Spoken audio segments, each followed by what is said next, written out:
ধরুন একটা দেশ তার গণতান্ত্রিক পথটাকে একদম নতুন করে সাজানোর চেষ্টা করছে, তখন ঠিক কোন ধরনের টুলস বা ধারণাগুলো ব্যবহার করা হয়?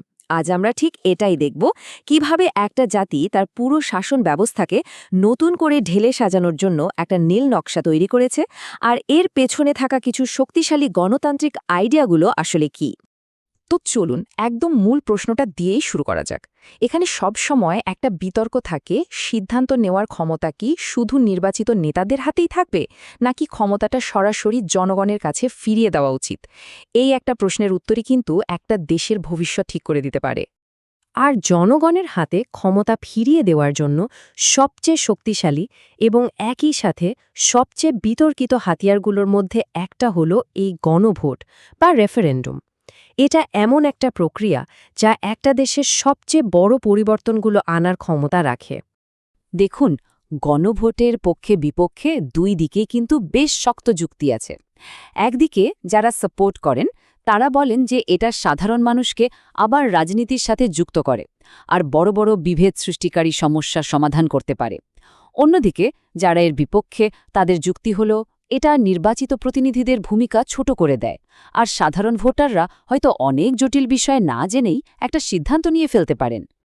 আচ্ছা, গণভোট নিয়ে একটা কমন সমালোচনা কিন্তু প্রায়ই শোনা যায়, আর তা হলো এখানে ভোটার উপস্থিতি কম থাকে। কিন্তু সুইজারল্যান্ডের উদাহরণটা দেখলে এই ধারণাটা কিছুটা বদলে যায়। সেখানে গণভোটে অ্যাভারেজ উপস্থিতি প্রায় ৪৫% মতো হলেও বিশেষজ্ঞরা বলেন যে আসলে মোট অংশগ্রহণ কিন্তু তার চেয়ে অনেক বেশি। কারণটা বেশ মজার। বিভিন্ন ভোটার তাদের নিজেদের পছন্দের বা আগ্রহের বিষয়গুলোতে ভোট দিতে আসেন, যা গণতন্ত্রকে আরও জীবন্ত করে তোলে। তো থিওরির কথা তো অনেক হলো, এবার চলুন একদম বাস্তব একটা উদাহরণে চলে যাই। এমন একটা প্রেক্ষাপট যেখানে একটা জাতি পরিবর্তনের দাবিতে একেবারে গর্জে উঠেছিল। এই যে টাইমলাইনটা দেখছেন, এটা সংক্ষেপে পুরো প্রেক্ষাপটটা আমাদের সামনে তুলে ধরে, যা এই প্রস্তাবিত সংস্কারগুলোর মঞ্চ তৈরি করেছিল। সনদের প্রস্তাবনা অনুযায়ী কয়েক দশক ধরে জমে থাকা অসন্তোষ আর গণতান্ত্রিক অবক্ষয়েরই চূড়ান্ত পরিণতি ছিল ২০২৪ সালের এই গণ অভ্যুত্থান। আর ঠিক সেই অভ্যুত্থানের প্রতিক্রিয়া হিসেবেই জন্ম নেয় এই উচ্চাকাঙ্ক্ষী দলিলটা, জুলাই জাতীয় সনদ ২০২৫।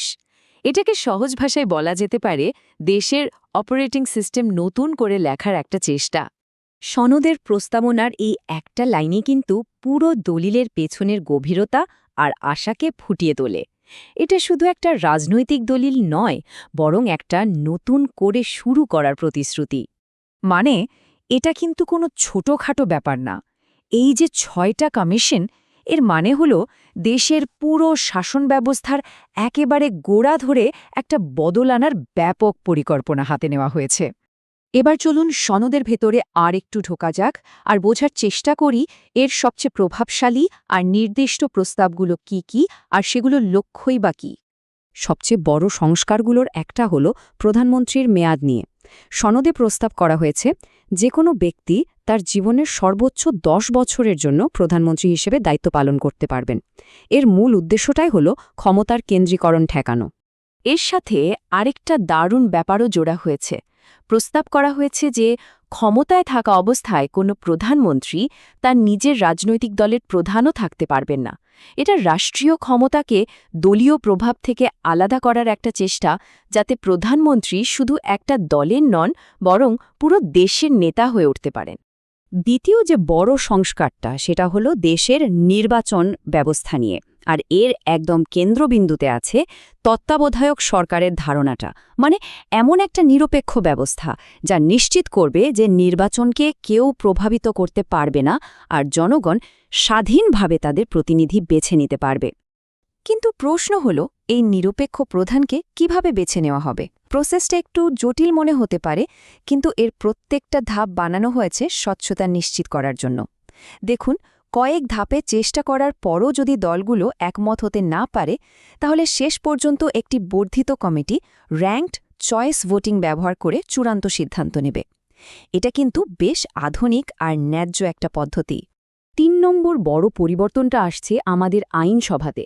চার্টটা দেখলেই পরিষ্কার বোঝা যাচ্ছে, বর্তমান যে ১ কক্ষের সংসদ, সেটাকে ২ কক্ষের করার প্রস্তাব দেওয়া হয়েছে। একটা নতুন ১০০ সিটের উচ্চকক্ষ তৈরি করা হবে যেখানে সদস্যরা আনুপাতিক প্রতিনিধিত্বের মাধ্যমে নির্বাচিত হবেন। এর লক্ষ্য হল আইন তৈরির সময় যেন আরও বেশি বিচার বিশ্লেষণ হয় আর বিভিন্ন মতের প্রতিফলন ঘটে। তো এবার চলন একদম শুরুতে ফিরে যাই। মনে আছে আমরা গণভোট বা ডিরেক্ট ডেমোক্রেসি নিয়ে কথা বলছিলাম? এই সনদ সেই আইডিয়াটাকে যেভাবে কাজে লাগাতে চেয়েছে সেটা কিন্তু বেশ ইন্টারেস্টিং। আর এটাই হলো পুরো সনদের সবচেয়ে গুরুত্বপূর্ণ অংশ, বলা যেতে পারে একটা সেফটি লক। সনদটি তার সবচেয়ে মৌলিক গণতান্ত্রিক সংস্কারগুলোকে, যেমন ধরুন প্রধানমন্ত্রীর মেয়াদ বা তত্ত্বাবধায়ক সরকার ব্যবস্থা, এগুলোকে সুরক্ষিত করার জন্য গণভোটের প্রস্তাব করেছে। মানে ভবিষ্যতে কোনো সরকার চাইলেই হুট করে এই নিয়মগুলো বদলে ফেলতে পারবে না। যে কোনো পরিবর্তনের জন্য তাদের জনগণের কাছে ফিরে যেতেই হবে। অর্থাৎ চূড়ান্ত ক্ষমতাটা দেওয়া হচ্ছে সরাসরি জনগণের হাতে। তো সবশেষে প্রশ্নটা কিন্তু একটাই দাঁড়ায়, একটা গণ আন্দোলন থেকে জন্ম নেওয়া এই নীল নকশা কি সময়ের পরীক্ষায় টিকে থেকে একটা স্থিতিশীল আর দীর্ঘস্থায়ী গণতন্ত্র সত্যি সত্যি প্রতিষ্ঠা করতে পারবে? এই উত্তরটা না হয় ভবিষ্যতের হাতেই তোলা থাক।